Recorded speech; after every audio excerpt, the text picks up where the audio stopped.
Hey everyone, and welcome to BIM After Dark Happy Hour number 2. So I hope everyone's relaxing and had a good Monday. Hopefully everyone can hear me. Hopefully you've got your drink in your hand. Today I am drinking Tito's vodka and soda with a little bit of ice and a little bit of lime. So hopefully you've got your favorite cocktail.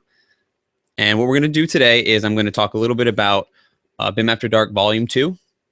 I'm going to explain a couple cool things from the videos. So BIM After Dark Volume 2 came out last week, and I want to thank everyone. Actually, I'm going to raise my glass to you guys. It was very successful as far as the launch is concerned. 195 of you have purchased it so far, which is fantastic, and the feedback has been awesome. So BIM After Dark Volume 2 had everything to do with construction documents. So Volume 1 was all about design and presentation, and Volume 2 was taking a design and presentation model and converting it to a set of construction documents. So I'm going to head over to Revit and talk a little bit about schedules today. So hopefully you can see my screen. And what I want to do today was just show you some cool techniques on how to improve your schedule usage and really be efficient when creating schedules as far as construction documents are concerned. So what I have here is the Revit Advanced Sample File. So for those of you who don't know where the sample files are, because they're sometimes a little harder to find than they used to be. If you go into the Revit button and then you go to open where that little arrow is on the right hand side, there's a folder called sample files. So if you pop that open, you can see here it's sample files. So this actually has the basic sample project, the advanced sample project for architecture, as well as families. So if you're looking for those, and let's say you didn't know where they were, this is where they exist. So what I'm using here is the RAC Advanced Sample Project. And the reason I'm doing that is it has quite a few doors and windows and whatnot. So what I want to do is I'm going to scroll down and I'm going to go to the door schedule.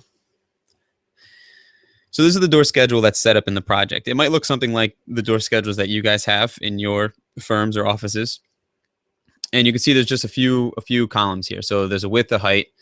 The units are actually in metric right now. But let me just change that just because I'm not used to seeing metric and it's gonna freak me out. So I'm gonna type UN on my keyboard. I'm gonna pull up the project units. I'm gonna go to common and I'm gonna change this to feet and fractional inches.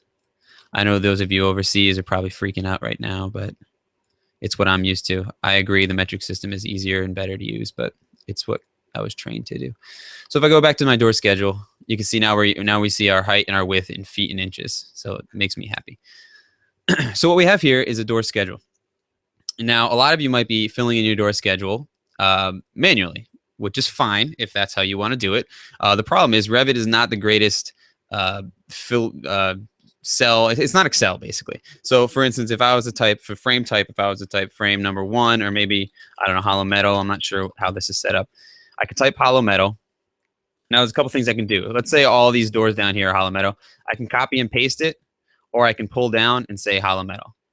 You notice there's no black cross or something I can drag down like Excel and pull through. So you can see how you can't even copy and paste to multiple cells. It can be very daunting. So if you have a schedule, let's say a project with 900 doors, that can be extremely, extremely painful, especially when a lot of the data is the same.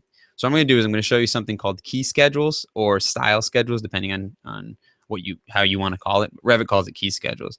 And what that's going to do is it's going to create a separate schedule, which is specifically for inputting data.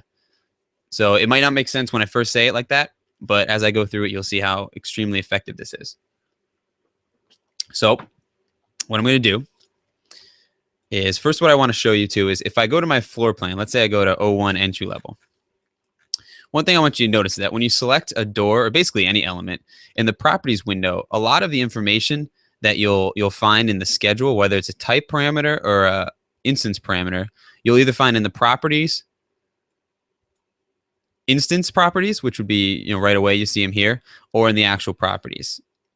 So one thing that's kind of nice is you could select a few doors technically, and you could fill in certain things like comments, etc., whatever's here, hinge set, lock function, all that good stuff.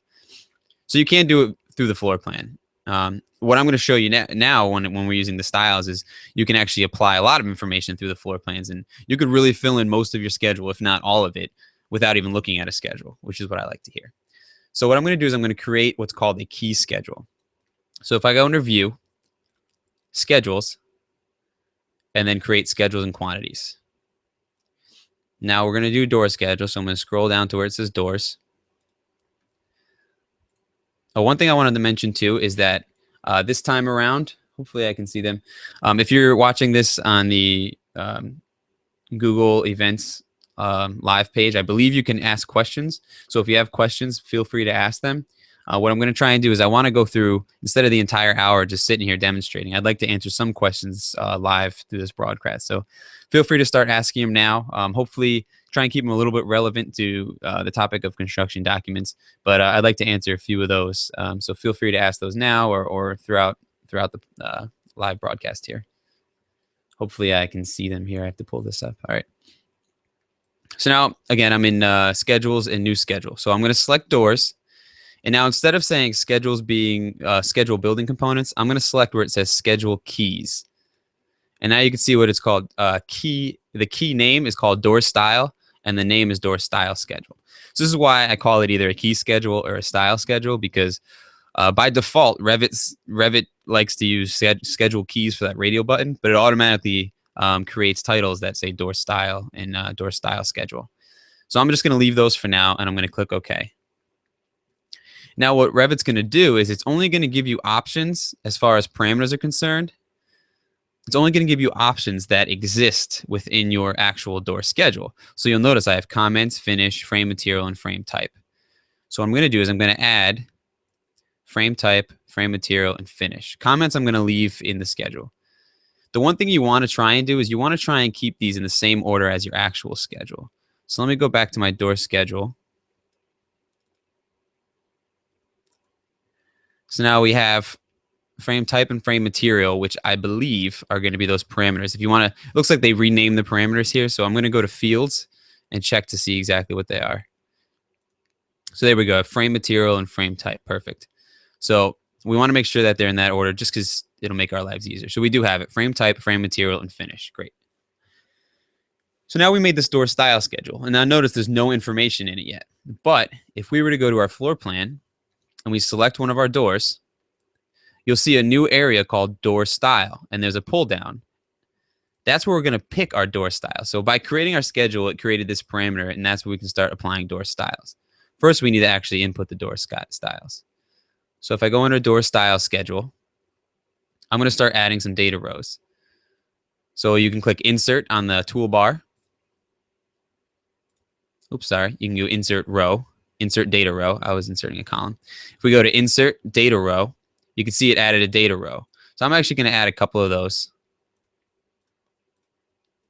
And now, depending on the complexity of your project or your standards, you might want to name these something more or less broad.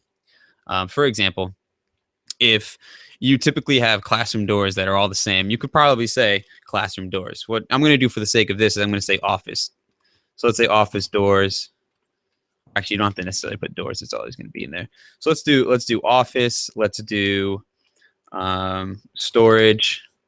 I'm trying to remember what's in this actual building. Maybe I should have checked that beforehand, but that's all right.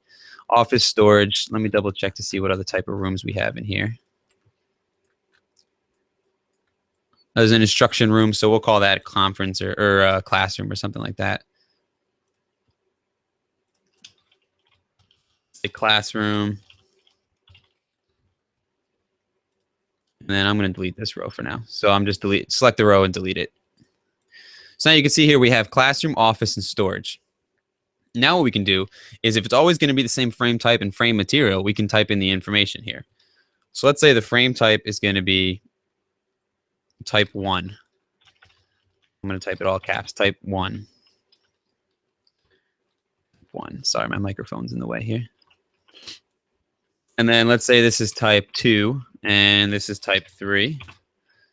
And then let's say that our storage rooms are hollow metal, our office frames are wood, and our classroom frames are wood. I wanted the frame material. Sorry about that. Let's and paste this over. Now the door finish, let's just say they're all flush or something. I'm not sure where that parameter is, but so now I had to type these in manually, sure, but I only have to do it once, and you'll see what it's going to do is it's actually going to populate our schedule. So if I go under entry level or 0-1 entry level, I'm going to select a couple doors. So this is what I like about using door styles and inputting information this way, is that you don't necessarily have to look at the schedule. So let's say these are all instruction rooms. So I'm going to select all of these rooms here. All these doors, I mean, sorry. Wow, it's a lot of doors. That looked like it was a conference, so maybe we're going to use a different one for that. So I'm selecting all these instruction rooms. And now under door styles, I'm going to pull it down, and you can see I have those 3 door styles that I created. Excuse me. So now, if I select classroom and click apply, you notice right away the information gets plugged in for frame material, finish, and frame type. So not only is it getting plugged into the door, but that means it's also getting plugged into our schedule. So if I go back to my door schedule, not my door style schedule, but my door schedule, you can see my schedule is starting to get filled out. Look at all this information up here. Type 1, wood, type 1, wood, type 1, wood, etc. And so we're going through. So the same thing can happen with my conference rooms. Let's say those are going to be the office type. Maybe lounge we'll call it an office type too. Why not? And over here, there's probably some offices. Yep. So I'm just going to select a few of these doors here. Admin, office. And now I'm going to pull down door style. And I'm going to say office and click apply. Now if I go back to my door schedule and I scroll up, you can see we're starting to fill it in. Type 2 wood, type 2 wood, type 2 wood. So what it's doing is it's filling in our schedule for us based on those preset parameters in the key schedule. So if I go back to my key schedule, again, I'll just show you where it is. So here's our key schedule. We can easily start adding more data rows if we need them. So now let's say you don't want to apply these schedules in the floor plan view. Let's say you want to apply them in the door schedule. So right now what I was doing is I was just simply selecting my doors and applying the schedule, which I think is a great way to do it because then you can just select a whole bunch of them on the floor plan if you wanted and click apply. Let's say you wanted to do it in the door schedule. Well, it's pretty simple. If I go to my door schedule, what I'm going to do is I'm going to add a field, and I'm going to add my door style field. So you can see door style comes up. I like to put that in the very beginning, so I'm just moving it up to the beginning and clicking OK. Now you can see the door styles here. It says none, office, classroom, office, classroom. So what you can do is if you know, let's say you want to do it through the schedule, and you know that this is going to be storage, I click storage, and you can see it fill in right there. Same thing here. Storage, fill in right there. So if you really need to be meticulous with how you're doing it, this is one way to do it as well. Office, you can see how I'm slowly filling in this schedule. But you can imagine if there was a lot more columns, which you probably do have a lot more columns in your schedules, that this can be a real big time saver. So another thing I wanted to point out is the fact that I didn't add the comments to my door style schedule. The reason being, the second you add a column to the door style schedule, you can't physically type in and overwrite it. So you can see here, I'm actually trying to click type 2 and wood, and I can't because the style is what's driving that. If I flip it off, all of a sudden I can type in it. If I flip it on, I can't type in it. Comments, you'll notice I can type in it. The second I add comments to that door style schedule, so I go to fields, add comments, click OK, and I go back to my door schedule, you'll notice I can't type in on the ones that have a style applied. So the important thing to realize with that is if you have something that's going to change and not as typical between door to door to door, you might need to leave it off the style schedule and manually type it in, if that makes sense. So now this same thing can apply to other types of schedules. So I hope that was a quick, good run through. I definitely get into just as much detail, if not more, in BIM After Dark Volume 2 on door style schedules. The other thing I talk a little bit about is room style schedules.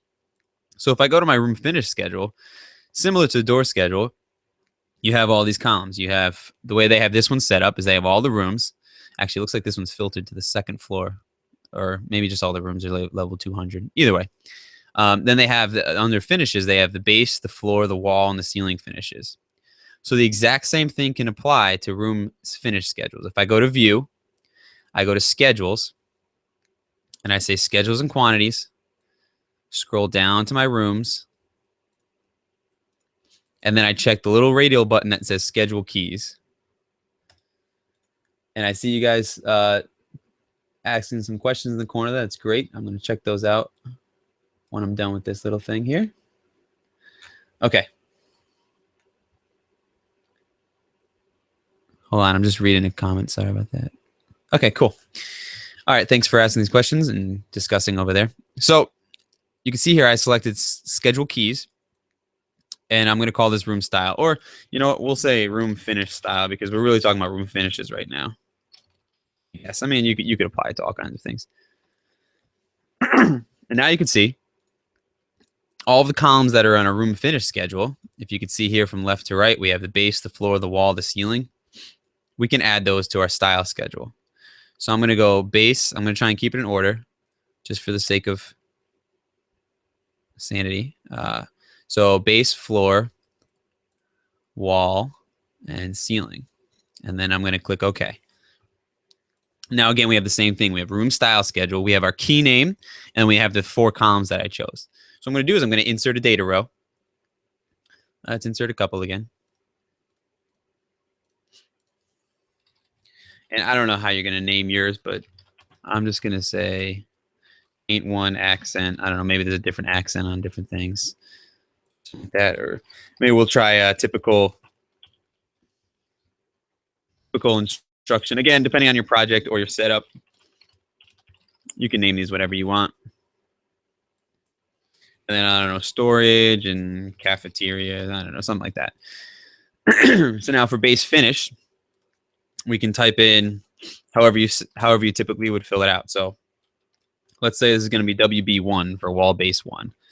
I'm just going to copy and paste this here. And let's say this one's WB2 and maybe this one's WB3. And I can go through. So floor finish, maybe this is VCT, VCT1, and VCT2, VCT3. You get the idea. So let me quickly fill this in. Wall finish, maybe this is PT1. Maybe they're all PT1, except for that one's PT2. Ceiling finish, same thing. Maybe they're all PT1 for paint 1, paint 1, paint 1, and paint 2.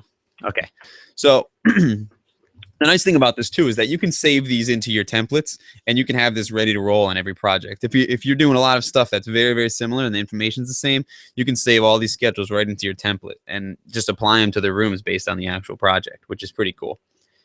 So let me go back to my room finish schedule. You can see we don't have any information yet. So what we can do is either in the plan or in the schedule, we can apply those.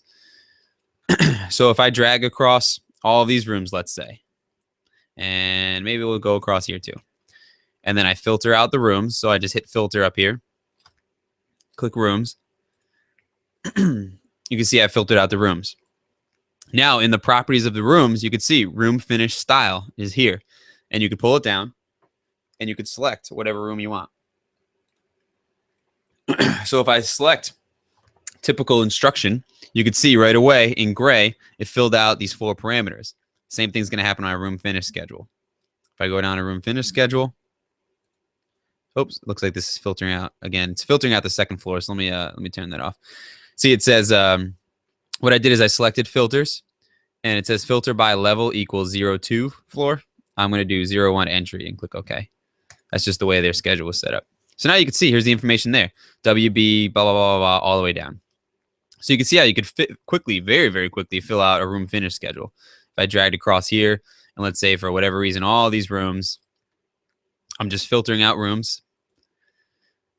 All these rooms are going to be cafeteria, whatever. You get the idea. And then I go down to my room schedule. There we go. Look at that. So you can see how we could very, very, very quickly fill in schedules. Again, that was a very quick overview of what key schedules can do. I think you can definitely see how extremely beneficial they can be. What I would like to do now, it's been about 20 minutes, is I'd like to look at some questions and hopefully answer some on air, and then we will call it a day. Let's see here. Oh, it looks like you guys couldn't see pop-up windows. I'm sorry if you couldn't. Maybe it was just somebody else. Okay. All right. After configuring a key schedule, can I save it for later use for other projects? So Johan asked, or sorry, Karem asked if you can save it for other projects. Yes, you most certainly can. And the nice thing about it is because they're schedules, you can even copy them into existing projects. So I'll show you that real quick. Again, you could save these right into your template, no problem at all. But let's say I open another project. So I'm going to go to File, Open, Sample Files. And now I'm going to open the basic sample project. Click Open.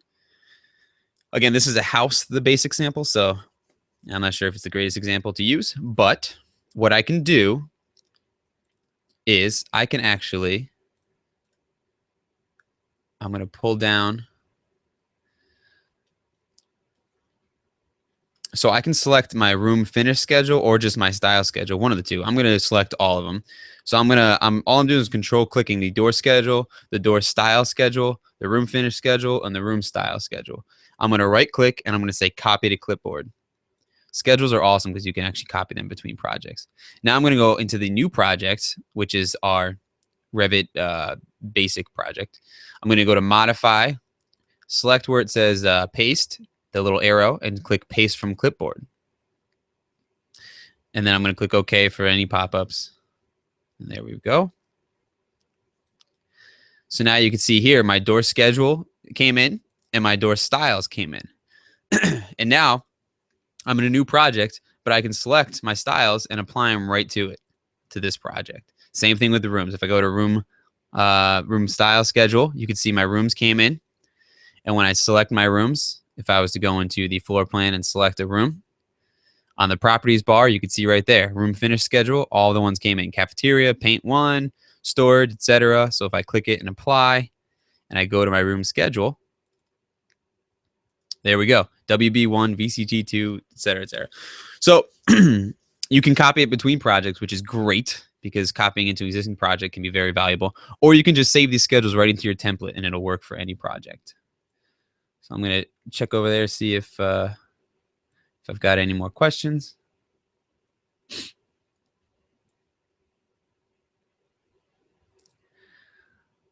Okay, one question here is, can you show us how to make a macro to select all doors in rooms called instruction? Let's see, can you... Carl asks, can you show us how to make a macro to select all doors in rooms called instruction?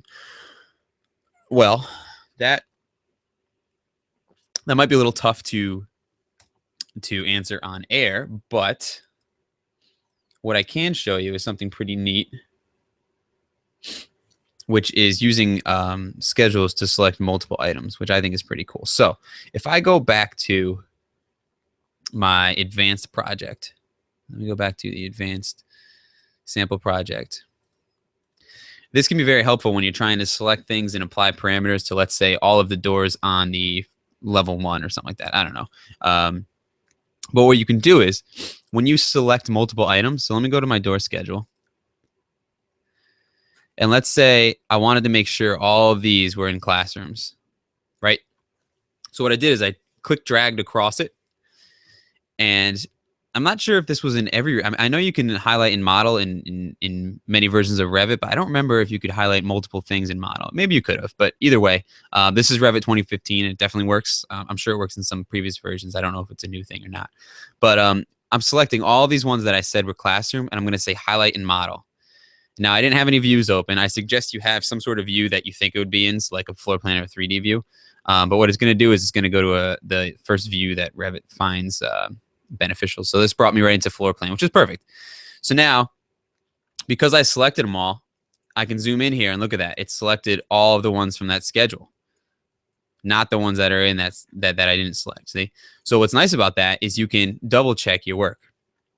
So if I type, let me close out of the sample project, the other one. Sorry about that. And I go to my schedule. Let me go to my door schedule. Now, if I type on my keyboard, WT, it's going to tile my windows. Now what I can do is I can select things on my schedule and I can double check them in the floor plan. See that, how they're highlighting? And then if I drag across here, you can see I could look over here and highlight. You know, the one that's highlighted is the one that's there. I can select all of these here and I can say, let me check if these are going to be a classroom or something like that. And then I pull over here, you can see I just selected all those doors there. So you see, that's a nice way to sort of select information and data, etc.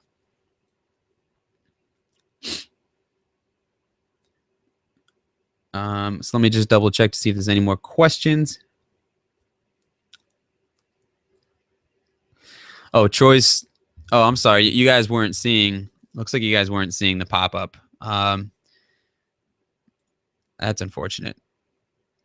So it looks like I shared my application instead of the desktop, which means you might have been missing some of those windows. So what I'll do is when I produce the recording, maybe I'll re-record certain pieces to make sure you guys see the dialog boxes. I apologize for that. It's kind of strange that those dialog boxes aren't considered part of the Google Hangout, but I'll see if I can answer a few more questions. Let me double check this whole screen share thing.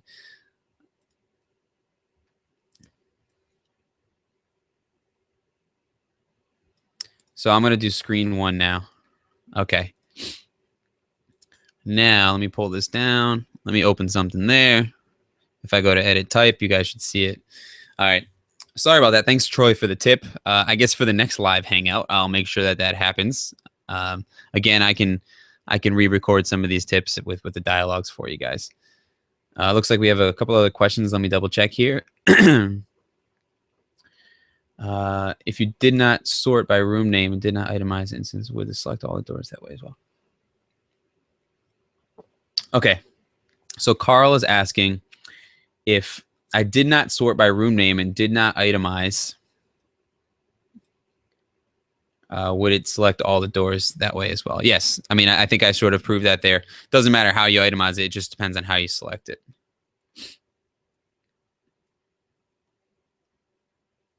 And yes, Carl, I do have a pop filter with the mic. I hope if you guys have been following me and over the years, I hope you've noticed a little bit of a higher quality in some of the recorded videos. I have invested in a better microphone and a pop filter for that. For those of you who don't know what a pop filter is, it's this funky stocking looking thing that doesn't let your P's mess with the microphone. So if we don't have any more questions, again, try and get your questions in now. This Google Hangouts thing is interesting where it doesn't filter the questions very nicely.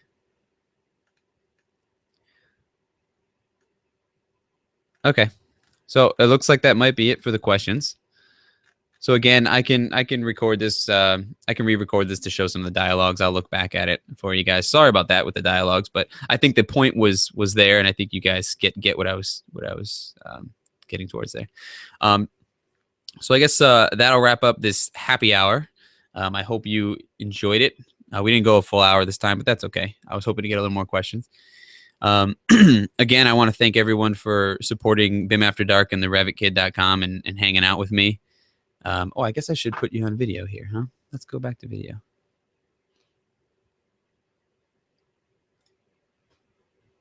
Okay, so again, thanks again for coming, everybody. Feel free to email me if you have any extra questions later on. I wanted to say again that that for those of you who are watching this happy hour, there will be an offer code, and that is offer code happy hour. So if you type in happy hour for BIM After Dark Volume 1 or Volume 2, you'll save a little bit there. So thanks again for coming. Please feel free to email me, and I hope you learned a little something about schedules, and you can take this back and wow everyone with how fast you can make a door schedule. Thanks again, guys.